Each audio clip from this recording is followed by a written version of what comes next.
experience easier. Your talent and good heart will never lead you wrong. Love you and so proud of you always, XG.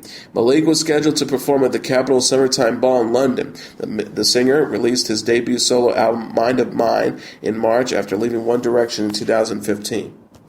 Ben Schwartz says goodbye to his Showtime comedy series House of Lies in a heartfelt letter as the series finale aired Sunday. The actor wrote in a lengthy post on his personal blog, "Thank you, House of Lies, for 5 wonderful seasons. Thank you, Matthew Conahan, for conjuring this show up in your beautiful brain and showing me a showrunner can be as intelligent as he is supportive, hilarious, and kind."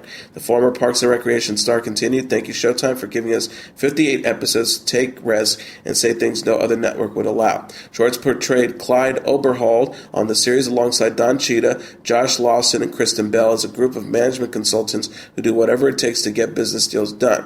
The actor is also known for his role as Gene Raphael Sepperstein on Parks and Recreations. The actor wrote of Bell while thanking the cast, "Thank you to Kristen Bell for as a motherfucking boss. Kristen is able to jug comedy and drama to perfection, all while making the world a better place. Oh, also, she did it while growing a baby inside of her, twice. She is truly capable of anything and will be one of the driving forces in making Earth a better place." And of course, thank you, Daddy Don Cheetah. You are a hit, my friend. Every day I came to set, so excited to learn from you. There should be classes in college where students just follow you around to absorb. It has been one of the greatest honors of my career to watch you perform. In conclusion, Schwartz paid homage to the show's fans as well. He wrote, "Thank you for cheering us on. It fueled us on to do more and take bigger risks. It was an honor to create this world for you every week, and I hope you enjoy the way it all wraps up." House of Lies wrapped up Sunday on Showtime with the final episode that was shot in Cuba.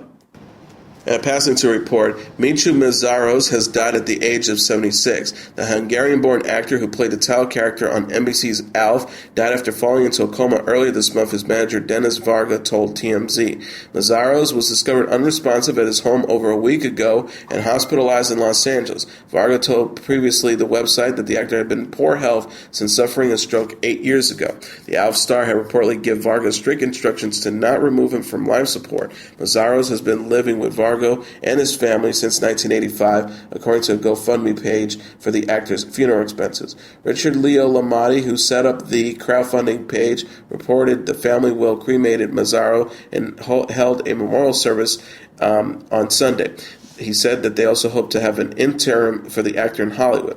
Meszaros, who stood just 33 inches tall, wore the Alf costume for walking and running shots during Alf's 4th season run from 1986 to 1990. The actor performed at the Ringling Brothers and Barnum and Bailey Circus before landing the part of Alf. Several Ugly Betty stars reunited to celebrate the ABC series over the weekend. America Ferrera, Anna Ortiz, Vanessa Williams, Michael Urie, Tony Plana, Eric Mabius, Mark Indelacato, Rebecca Romaine, Ashley Jensen, and Judith Light attended the ATX Television Festival with showrunner Sylvia Horta on Sunday.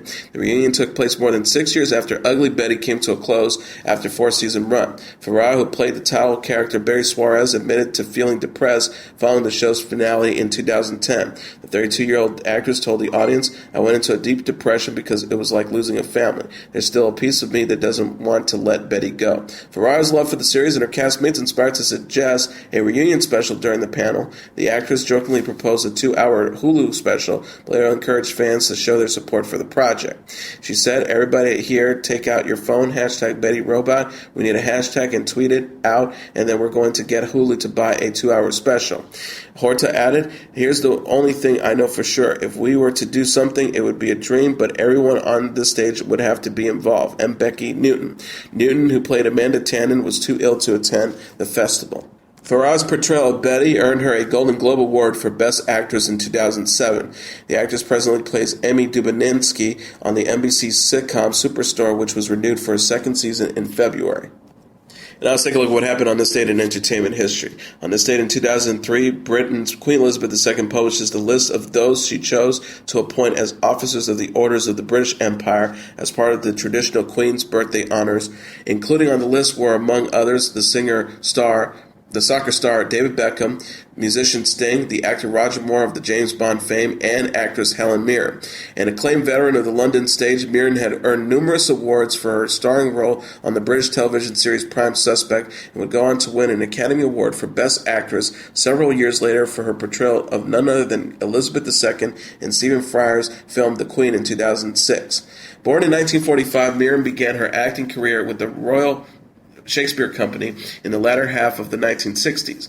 From her very first film appearance, playing the young muse of a middle-aged artist in 1969's Age of Consent, Mirren displayed the overly sensual screen persona that would become her trademark. Other early movies include Oh Lucky Man in 1973, the sexually explicit but critically derided Caligula in 1979, which was co-produced by Penthouse magazine founder Bob Guducci Jr., and featured a full roster of prominent British actors, Excalibur in 1981, and the science fiction film 2010 in 1984.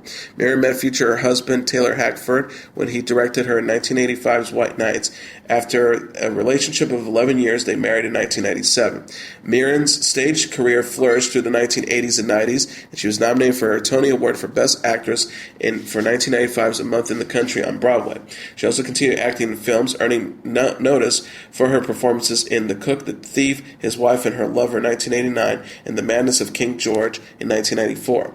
It was on television where Mirren made the biggest impact, however, playing the no-nonsense police detective Jane Tennyson on Prime Suspect for a total of 7 seasons from 1991 to 2006. She won numerous honors for the role, including an Emmy and BAFTA awards. Among the actresses of the greatest actresses of her generation, Mirren has become known for her comfort with nudity. To commemorate her 50th birthday, she posed naked on the cover of Britain's Radio World. She continued to reveal herself on screen as well in the comedies The Calendar Girls, in the TV drama The Roman Spring of Mrs. Stone. In some of her most acclaimed later film roles, however, Mirren played characters who were decidedly more inhabited, notably in 2001's Gosford Park, for which she earned an Oscar nomination for Best Supporting Actress, and 2006 The Queen. The latter film garnered Mirren the best reviews of her career, won her the Oscar for Best Actress. She earned an Emmy Award of that same year for portrayal of another British queen in the HBO miniseries Elizabeth I. The famously liberal Mirren has previously rejected the CBE, the Commander of the British Empire distinction in 1996, when the Conservative Tory Party had been in power. After accepting her DBE, the Dame of the British Empire honor in 2003, Mirren told the press, "The whole concept of aristocracy I loathe. I gave myself a week to think about whether or not to accept the honor. I talked to the people in my industry, and they were unanimous. They said, you've got to do it. It was surprising to me slightly because I thought of myself as the naughty one." And as your entertainment report for Tuesday, June 14th, 2016, I'm your host, Mr. Downtown Ray Melo. I'll be back tomorrow to deliver some major stories and trends going on in the world of entertainment and beyond. Follow the show on Facebook, Twitter, or Instagram. Facebook.com/The Entertainment Report with Ray Melo. That's RYMELO. On Twitter at The Enter Report, or on Instagram at The Entertainment Report. You can listen to this episode or any previous episodes of The Entertainment Report anytime you want on iHeartRadio. Just go to iHeart.com or your iHeart phone app, search for The Entertainment Report, and it'll take you to the page. Good night, and God bless you all.